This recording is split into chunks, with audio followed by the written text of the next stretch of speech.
All right. Hello, everyone. My name is Chris Castaldi. It's nice to all meet you. My co-host Robin and I are here to talk about why space dragons don't teleport. We're specifically talking about locomotion systems and VR as a whole. So let's get started. Robin and I work for 3 Pound Games. We build training and games. We've been doing VR and XR for about 4.5 years. I myself have worked in the military, automotive, and medical fields for quite a while. And the big thing we want to talk about is using movement systems in VR and how they can affect how your gameplay works. Doesn't affect AR completely. A little bit different, but we'll go through it. So let's start by talking about the most default one that everyone uses when you first start, teleport. So teleport has been around since the beginning of the controllers, and it's very easy to learn. It's got a high comfort. People don't really get sick by it, but the drawbacks start to add up as you keep going and going and going. One of the big things is that users can kind of cheat. So if you played Arizona Sunshine or Robo Recall, you can kind of just teleport away from danger, and it really makes it not that much of a challenge. It's grounded only, so you lose that ability to like fly around. I mean, we're in VR, we want to keep going, right? It's not very precise because you teleport and you're like, nope, I didn't mean to go there, and then you have to walk to your start position. And then it's hard to create proper action pacing when the player doesn't really have a speed. So when the player can go as fast as they can press a button, they either go too fast or too slow. Really changes. The last, and this is the one that I think is the worst, the absolute ugliest, is that it really breaks immersion when you teleport. Each time that you teleport, you really get a feeling of, oh, I have my supervisor here, excuse me. Every time you teleport, you really get a feeling that you are,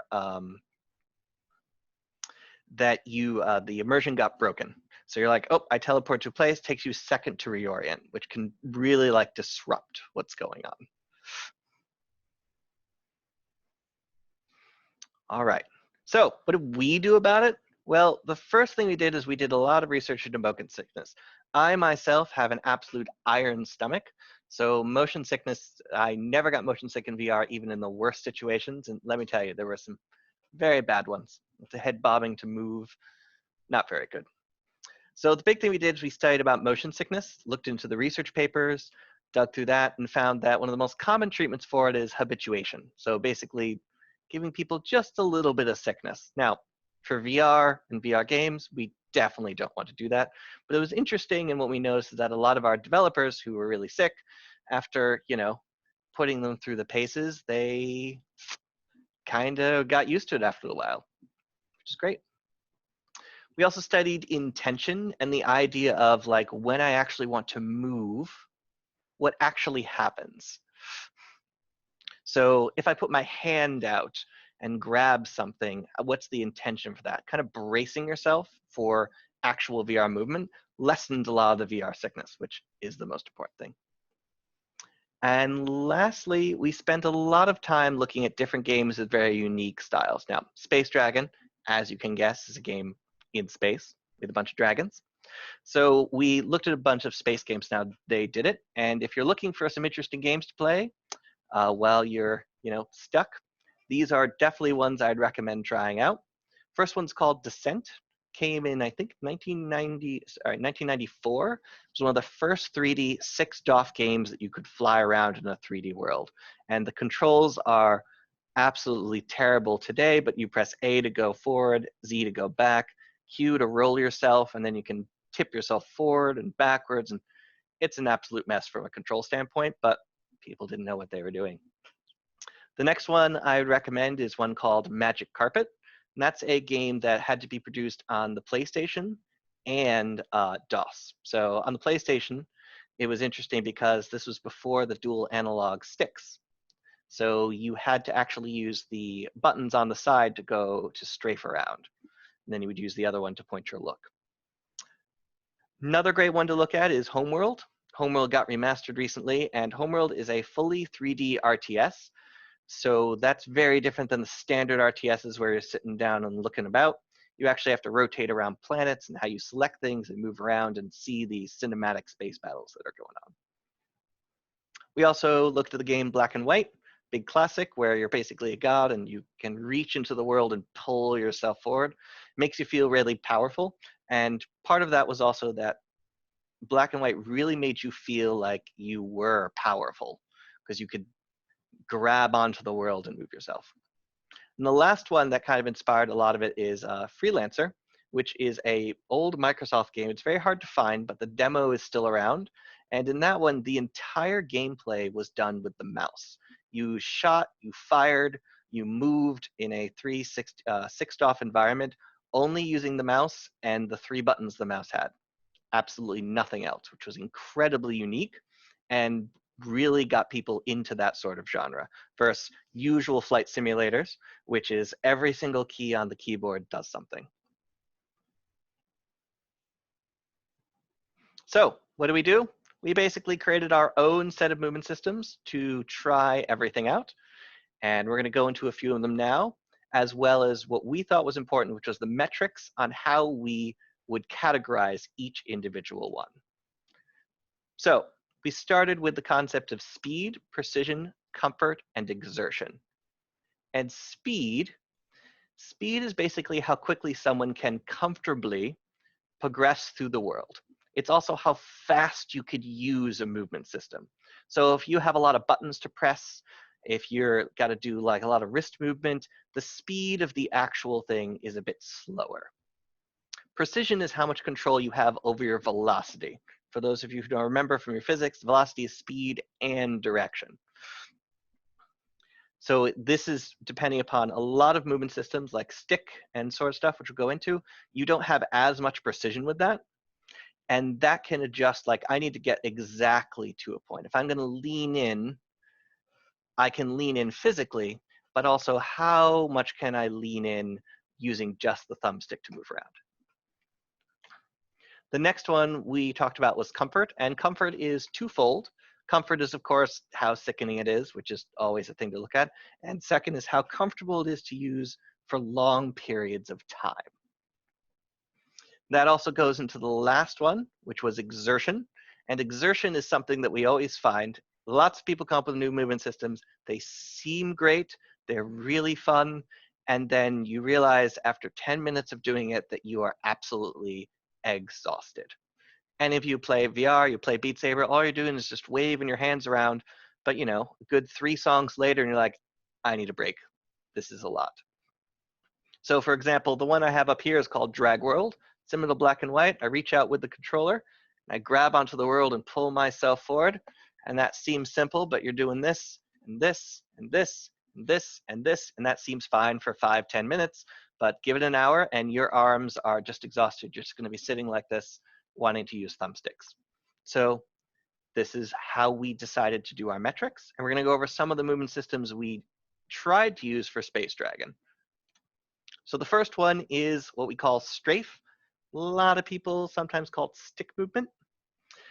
But I always call it the WASD for VR. It's what everyone's used to. All of us who have gamed in your life, you know, you pick the thumbsticks up, and you're like, move left, right, up, down. All right, I'm good. Move on. Off we go. Great examples of why this is great is because it's very simple. You can basically have your controllers down. You don't have to wave your arms around to do any sort of movement. No wrist movement, so it's really easy for people for accessibility. The biggest issue is that non-gamers just do not get it right away. And as I said, I worked in automotive and medical, and you get a lot of people who have never touched a gamepad in their entire life. And that can cause a lot of issues when they do it because they don't have the muscle memory to figure out how to use the thumbstick. Second issue that I tend to find is people don't tend to use thumbsticks correctly. They basically go from 0 to 1, and it doesn't help that the Oculus and Cosmos have really, really tiny thumbsticks, so it's really hard to get a 0.5% what you're trying to do. So people basically go from one speed to the other. They don't use the proper velocity stuff when using it. And the last thing we found out is that it was actually really odd to fly around with thumbsticks because you would kind of point where you're going and then you're like tilting yourself and going backward. Didn't work as well as we thought. All right. Next one, this is a unique one we came up with specifically for Space Dragon, was called Rubber Band. This is a very odd one to describe, but it's basically creating a 3D joystick. So one of the great things about it is, I'll demonstrate it here with this controller, is that you basically press the button, whatever button you're going to use. We sometimes use the grab button. And then this creates an anchor, as you can see, is that little sphere on the screen right there. And then based upon where you put your controller in 3D space is where you go. So you control your velocity by holding it down. I want to move forward. How fast is how far I am away from that dot. I want to move forward, back, left, right, so on and so forth. And then the great thing about it is that you can start combining. So you can have one be your throttle, your other be your gear. You can move forward and then adjust your movement that way. Now, the great thing about this one is there's not a lot of wrist movement. So you're not like moving your wrist around a lot. So that means that I can like move to the left and then aim and then shoot the person a ton of times, or move over and I can get access. Also works for having one hand or the other, or both hands to go faster, which really helped a lot. Now, one of the other big cons that we found is that people loved it, but it required tutorializing. People had to get used to the concept, just like any joystick. After they got used to it, which we found was about 30 minutes of use, they're like, yes, this is what I want to use, and move on. The other great thing about it was flight. It really worked very well for flying because you wanted to go up. You're just like, let's go up, let's go down. And contrary to what a lot of people said, doing your acceleration, you felt really good about acceleration because you were 100% in control. If you didn't want to go very fast, you would just, move a little bit, or you'd move a lot. First, as we said, for thumbsticks, you basically press the button, whoop, off we go, down. The last one we called was hand-guided movement. And hand-guided movement is designed where basically where I point the controller is where I go. So I point, I press a button, I go in that direction. We kind of call it the Superman flight because a lot of people did this, and then they're pointing up and down and moving their arm when they do it. And taking the point of wherever the controller is pointing the forward direction, you're able to move. Worked great on grounded and not grounded while you're flying around. And then you could also adjust your speed by moving the controller down a little bit. So if you want to go slow, you could hold the controller more like this. You wanted to go a bit faster, you could hold the controller up like that.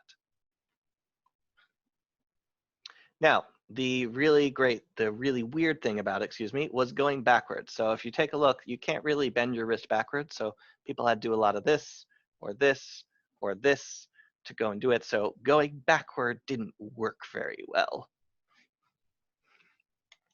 And then the last thing is the heavy wrist movement.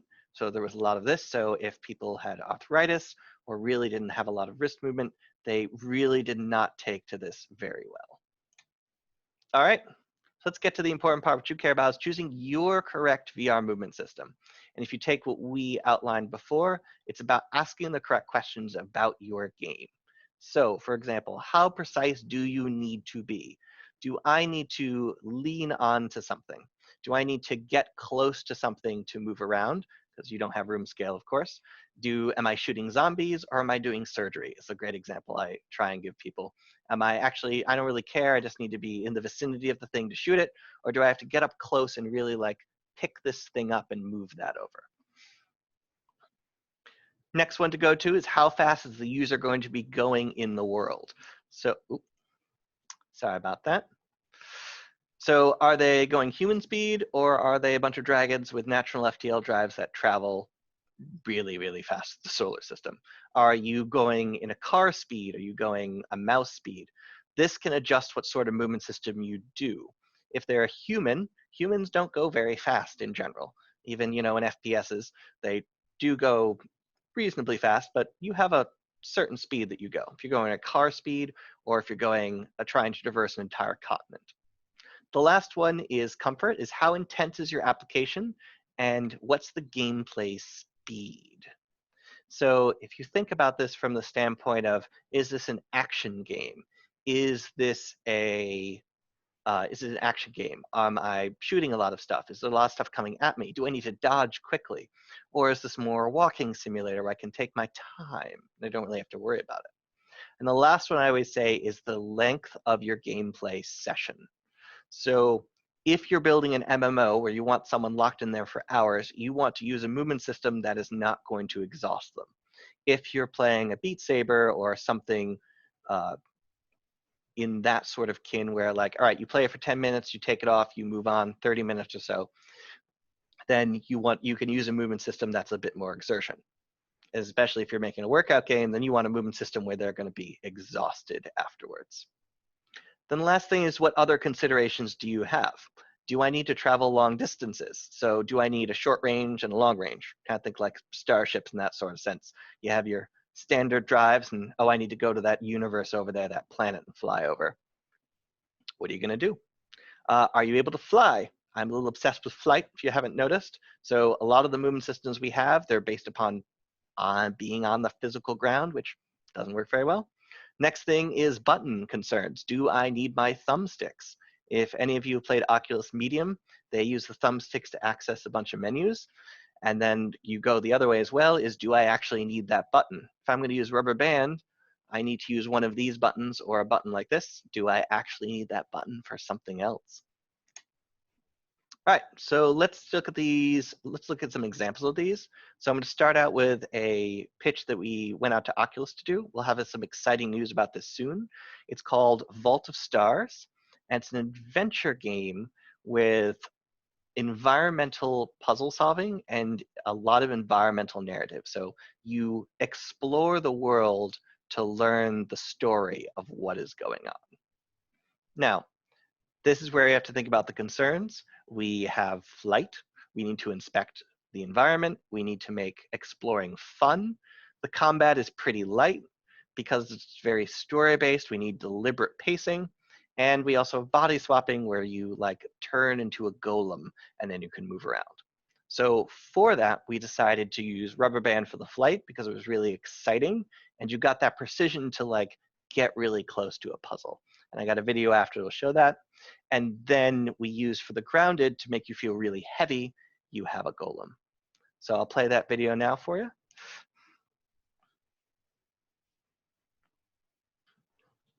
And there's no audio, but do a little bit of narration.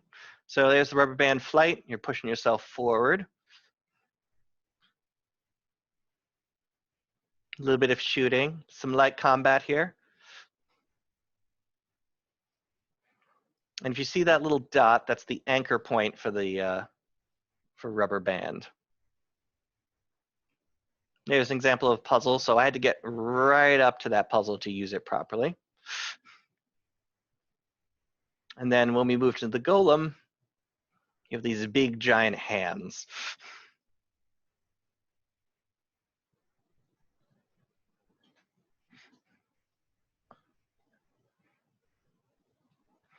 Well, part of this was exploring, getting up into the world, seeing what's happening. Shooting thing with lasers, always a good thing.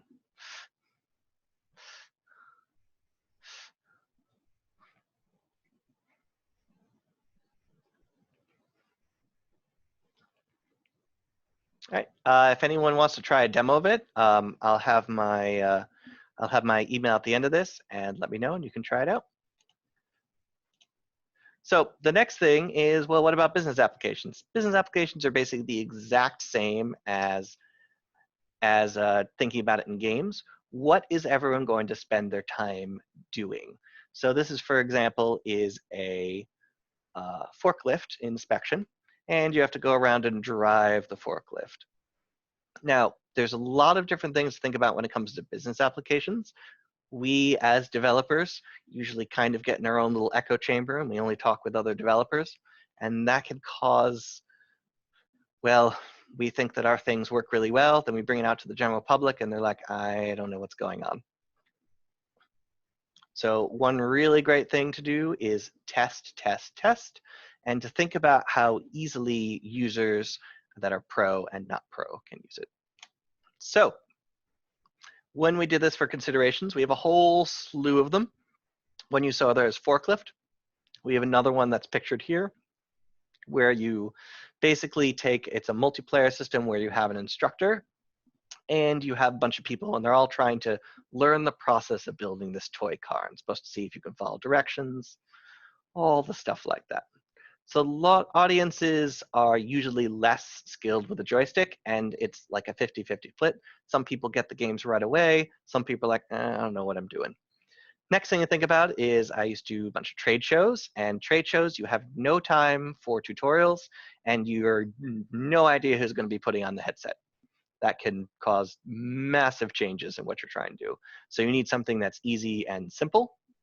And then the last thing is that you have to think about your instructors who you're going to be using it for. If someone is sitting there, they can have a more advanced movement system than someone who just joined in to go and try it. So for this one, we picked teleport and strafe. And the cool thing that we did is we made sure that both were active at the same time. And this created some interesting gameplay thoughts because people use teleport to travel long distances in a short period of time. And then they use strafe for like little precise movement to get close to someone to help them with something. It was very interesting to see. We also had people who, if the option to use strafe was there and they had only used teleport before, they tried it a few times and some got it, some didn't. And you'd see people flip-flopping between the two. So what we decided for Space Dragon, and we'll go through it for our thought process, we decided to use hand-guided because we answered all of our questions here. So as we said, how precise do we need to be? Well, Space Dragon happens at a solar system scale. You fly between planets. A couple meters, even a couple miles, don't really matter. As for speed, we are going the absolute speed of light or faster. Everything's scaled a bit differently, but we're going really fast, so we can use something that allows us to go really, really fast. Next is how intense the gameplay. It's a bullet hell in some sense. Lots of stuff coming at you, many explosions. And lastly, exertion. We're only going to play for 10 to 15-minute bursts is how we designed this application to work. And here is a video of what the final result looks like.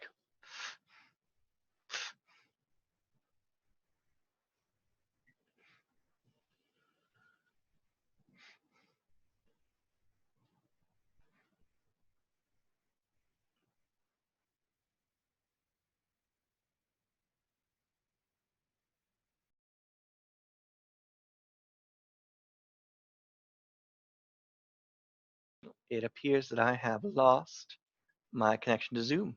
Am I back?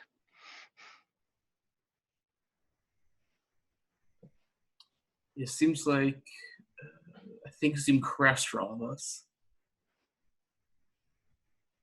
Can you see my screen? I can see your screen. Yep. Excellent. I'll give a minute for everyone to come back.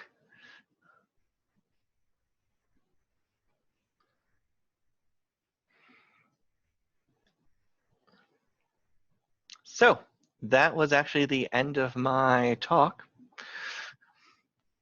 So I hope you all enjoyed it. Let me know if you have any questions, put them in the Q&A. My email's here. You can also follow us at 3Pound Games on Twitter and go to 3poundgames.com. If you want to try out Space Dragon, it's available on the Oculus and Steam store. And let me know if anyone wants to try out Vault of Stars. We just need your Oculus ID. Send me an email. Any questions?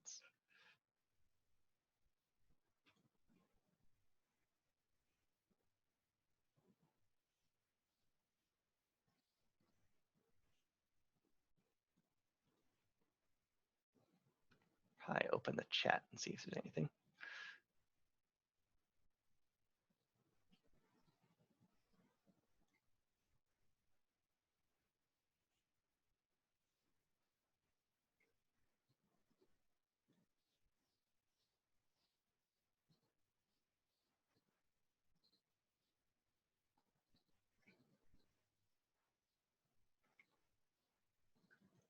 All right, Matthew, I'll hand it back to you. You can get the next person set up.